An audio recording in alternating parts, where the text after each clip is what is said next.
जहां बड़े बड़े योद्धा भी जाने से कांपते थे।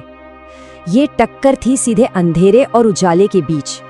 एक तरफ था वो तांत्रिक जो काली शक्तियों की प्यास में छल का जाल बुन रहा था, और दूसरी तरफ थे राजा विक्रमादित्य जो निडर होकर सच की खोज में वेताल को पकड़ने निकल पड़े थे। सोचिए, पहली सदी ईसा पूर्व का समय, शिप्रा नदी के किनारे बसी स्वर्ग जैसी खूबसूरत उज्जैन नगरी।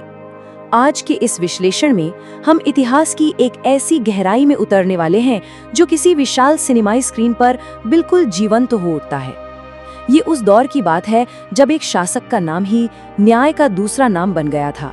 एक ऐसे राजा की कहानी जो शमशान के उस खौफनाक और घुप अंधेरे से भी इंसाफ खींच लाता था। अब यहाँ एक बहुत ही दिलचस्प सवाल उठता है, क्या राजा विक्रमादित्य, जिनके बारे में हमने इतनी सारी कहानियां सुनी हैं, क्या वो केवल एक मिथ थे या फिर इतिहास के सबसे महान सम्राट? क्या ये सिर्फ लोक कथाओं का हिस्सा है या एक ऐसे ऐतिहासिक महामानव जिनकी चमक के आगे बड़े बड़े साम्राज्य भी फीके पड़ गए? आज हम तथ्यों की कसौटी पर इसी प्राचीन रहस्य से पर्दा उठाने वाले हैं। तो चलिए शुरुआत करते हैं भाग 1 से, विक्रमादित्य का उदय, एक महान गाथा की शुरुआत। कहानी शुरू होती है पहली शताब्दी ईसा पूर्व में, उज्जैन के परमार वंश में। राजा गंधर्व सेन के यहाँ उनका जन्म हुआ। अब देखिए, जहाँ बाकी राजकुमार अस्त्र शस्त्रों से खेलते थे ना, वहीं विक्रम बचपन से ही दरबार में विद्वानों के बीच बैठकर न्याय की बातें किया करते थे। लेकिन किस्मत को कुछ और ही मंजूर था। पिता के मृत्यु के बाद उनके बड़े भाई शंख ने राजपाट हथिया लिया और विक्रम को जंगल में निर्वासित कर दिया। पर सच कहूं तो यही वनवास उनकी सबसे बड़ी पाठशाला साबित हुआ। यहीं उन्होंने आम लोगों का दर्द करीब से समझा और जंगलों में भटकते हुए आम लोगों को जोड़कर अपनी खुद की एक नई सेना खड़ी कर दी। एक बड़ा ही मशहूर किस्सा है।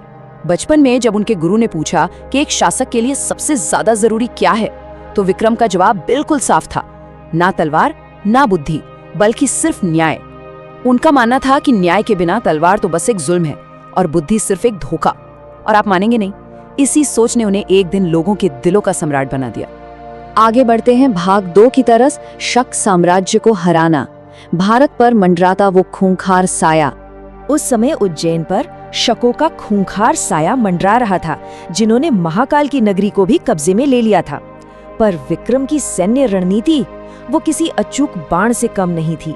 उन्होंने अपनी सेना को 3 हिस्सों में बांटा। पहला, सीधे मोर्चे पर आमने सामने का भीषण हमला। दूसरा, दुश्मन की जीवन रेखा यानी उनकी रसद और सप्लाई चेन को पूरी तरह से काट देना। और तीसरा, पीछे से एक ऐसा विनाशकारी प्रहार जिसने शकों की उस अजेय मानी जाने वाली सेना के होश उड़ा दिए। सीमित संसाधनों के बावजूद ये इतिहास की सबसे शानदार जीतों में से एक थी। युद्ध के मैदान की धूल छटने के बाद उदय हुआ शांति और समृद्धि का। भाग 3, उज्जैन का स्वर्ण युग। शकों को हराने के बाद तो जैसे ये विजय रथ रुका ही नहीं। जरा कल्पना कीजिए, साम्राज्य की सीमाएं मालवा और गुजरात से होते हुए सीधे अरब देशों तक फैल गईं। आज भी अरबी, यूरोपीय और रोमन ग्रंथों में एक ऐसे अचंभित कर देने वाले भारतीय साम्राज्य का जिक्र मिलता है जहां मानो सचमुच सोने की नदियां बहती थीं। और सबसे कमाल की बात तो ये थी कि कई प्रतिद्वंदी राजाओं ने बिना एक भी बूंद खून बहाए विक्रम के निष्पक्ष न्याय को देखकर खुद ही अपना शीश झुका दिया। आज से ये दरबार धन्य हो गया। जानते हैं ये बात विक्रम ने कब कही थी? जब कभी अनपढ़ रहे एक व्यक्ति ने उनके नवरत्न दरबार में अभिज्ञान शाकुंतलम का पाठ किया था। जी हाँ, वो और कोई नहीं बल्कि महाकवि कालिदास थे। विक्रमादित्य के दरबार में कला और ज्ञान को जो सम्मान मिला, वो इतिहास के पन्नों में हमेशा के लिए स्वर्ण अक्षरों में दर्ज हो गया। चलिए अब भव्य दरबार की चकाचौंध से बाहर निकलते हैं। भाग 4, वेताल के 25 प्रश्न। अब सीधे चलते हैं उज्जैन के बाहर उस डरावने घने शमशान की ओर, जहां बड़े बड़े योद्धा भी जाने से कांपते थे। ये टक्कर थी सीधे अंधेरे और उजाले के बीच। एक तरफ था वो तांत्रिक जो काली शक्तियों की प्यास में छल का जाल बुन रहा था, और दूसरी तरफ थे राजा विक्रमादित्य जो निडर होकर सच की खोज में वेताल को पकड़ने निकल पड़े थे, क्योंकि उनका मन आईने की तरह साफ था। ये सिर्फ एक कहानी नहीं है, ये अंधकार के लालच और सत्य की निडरता के बीच का महायुद्ध था। 25, ये महज कोई मामूली संख्या नहीं है। ये उन 25 खौफनाक रातों का प्रतीक है जब विक्रम हर रात शमशान जाते, उस पुराने पेड़ से उल्टे लटके वेताल को कंधे पर उठाते और उसकी एक नई कहानी सुनते। और हर कहानी के आखिर में एक ऐसा उलझा हुआ नैतिक सवाल होता था ना, जो अच्छों के दिमाग को सुन्न कर दे। 25वीं रात को जब वेताल ने आखिरकार पूछ ही लिया कि तुम बार बार हार कर भी वापस क्यों आ जाते हो, तो विक्रम का वो जवाब इतिहास में अमर हो गया। उन्होंने कहा कि एक राजा का फर्ज सिर्फ मखमली सिंहासन पर बैठकर न्याय करना नहीं है, बल्कि उस हर अंधेरी जगह जाना है जहां न्याय की जरूरत हो, चाहे वो जगह कोई शमशान ही क्यों ना हो।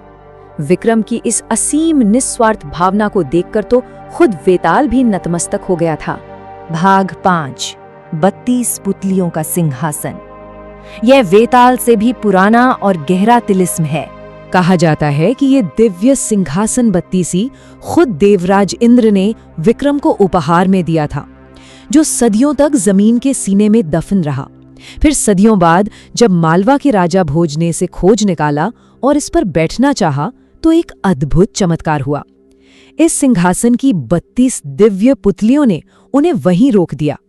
हर पुतली विक्रम के अकल्पनीय न्याय की एक नई गाथा सुनाती और राजा भोज की सच्ची योग्यता को चुनौती देती थी।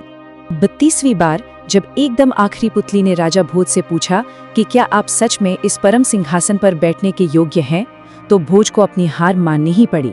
उन्हें यह स्वीकार करना पड़ा कि विक्रमादित्य जैसी पूर्ण निष्ठा उनमें नहीं है। पुतली ने कहा, सबसे बड़ा राजा वो नहीं जो सिंहासन पर बैठे, बल्कि वो है जो खुद से सच बोल सके। सच कहूं तो एक महान राजा का खुद से ये सत्य स्वीकार कर लेना ही शायद उस दिन उनकी सबसे बड़ी जीत थी। अब वापस वर्तमान की ओर लौटते हैं। भाग 6 एक अमर भारतीय विरासत। आइए उन ठोस ऐतिहासिक प्रमाणों की जमीन पर उतरते हैं। क्या ये सब महज बीते समय की काल्पनिक कहानियां हैं? बिल्कुल नहीं। जरा 57 ईसा पूर्व के साल पर गौर कीजिए। शकों को धूल चटाने के बाद इसी साल विक्रम संवत की शुरुआत हुई थी। अब आप ही सोचिए, कोई भी काल्पनिक राजा अपने पीछे इतना बड़ा और सटीक पंचांग तो नहीं छोड़ सकता ना। आज भी भारत के करोड़ों घरों में हर पूजा पाठ, हर शादी और हर बड़े त्योहार की नींव इसी विक्रम संवत पर ही तो टिकी है। ये समय का वो पहिया है जिसे राजा विक्रम ने घुमाया था। हमारे पास कई ऐसे ठोस प्रमाण हैं जो इस महान शासक की गवाही देते हैं। पहला, हमारा ये जीवित विक्रम संवत कैलेंडर। दूसरा, दुनिया भर में पढ़ा जाने वाला कालिदास का वो अमर साहित्य।